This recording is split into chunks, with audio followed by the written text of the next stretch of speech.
ఎందుకు చెప్తున్నాను ఈ మాటలు అంటే, దేనికి చెప్తున్నాను ఈ మాటలు అంటే, ఇక్కడ అందరూ వచ్చిన్నాం, మనమందరం ఇక్కడ కూడున్నాం. ఎందుకు వచ్చినాం, దేనికి వచ్చినాం, ఎందుకు పెద్దలు వచ్చినారు, దేనికోసం ఇంత ప్రయాసం పడుతున్నాం అనేటువంటిది ఒక్కసారి మిమ్మల్ని మీరు ప్రశ్నించుకోండి. ఎప్పుడైతే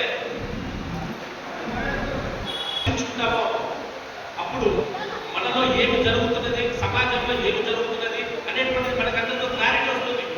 ఎందుకు చెప్తున్నారంటే, ప్రతి ఒక్కరికి సెల్లులు ఉన్నాయి, ఎలక్ట్రానిక్ మీడియా టెక్నికల్ చాలా మందికి అవగాహన ఉంది. మీరు చాలా టీవీలలో చూస్తున్నారు. ఇంకా అనగబడినటువంటి వారిని, ఇంకా నేటి వరకు కూడా అగ్రవర్ణాలు మనల్ని నేటి వరకు కూడా